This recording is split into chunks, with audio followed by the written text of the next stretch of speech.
Апталыққа Нөмір Күршін гимназиясының гуманитарлық кафедра мүшелері қашықтықтан онлайн байланысқа шығып, апталық барысы, мақсаттар мен міндеттер туралы өзара ой бөлісті. Қазақ тілі мен әдебиеті пәнінің педагог зерттеуші санатындағы тәжірибелі ұстаз Бақытгүл Зейнелғабитқызы оқушылардың зерттеушілік қабілетін жақсарту, дамыту барысында өз іс тәжірибесімен бөлісті.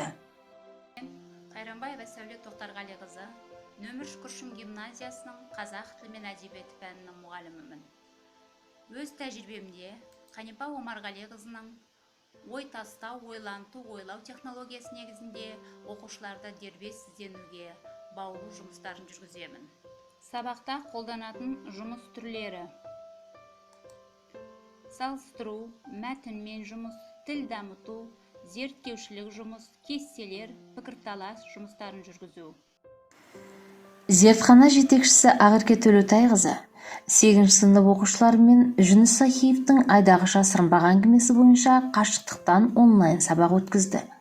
Сабақта Қанипа Омарғалиқызының ой тастау, ойланту, ойлау технологиясына негізделген әдіс-тәсілдер қолданылды. Атап айтқанда, шығарма кейіпкерін зерттеуге және мәтінмен жұмысты жүзеге асыруға, оқушының өзіндік ойын білуге арналған кейіпкер картасы, сондай-ақ шығармада көтерілген мәселелерді анықтауға арналған радиограмма, оқу мақсатына жетуге бағытталған ұғытымды тәсілдердің бірі болды. Сондай-ақ ол 10 сынып оқушыларымен жеке жұмыстар ұйымдастырды. Конструкциялық жобалау технологиясы әдеби шығарманы оқушылардың жан-жақты меңгеріп, талдауына арналған ең ұтымды тәсілдердің бірі. Сонымен қатар, оқушының шығармашылық деңгейін дамытып, пәнаралық байланысты арттыратын ұтымды тәсілдердің бірі көркем шығарма бойынша сурет салу.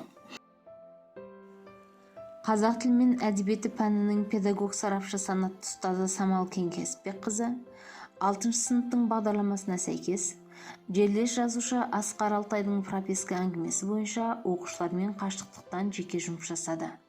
Оқушы әңгімедегі кейіпкерге хат жазып отырып, өзін толғандырған мәселелер мен сұрақтарға хат жазу арқылы жауап алуға тырысты.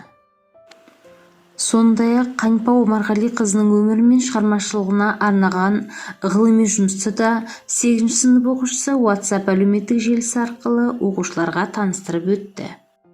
Ғұмырының саналы уақытын халқымыздың ұлттық әдебиетін оқушыға меңгерту үшін жан аямай еңбек еткен ерен ұстаздың ерлігі әрқашан есте қалмақ.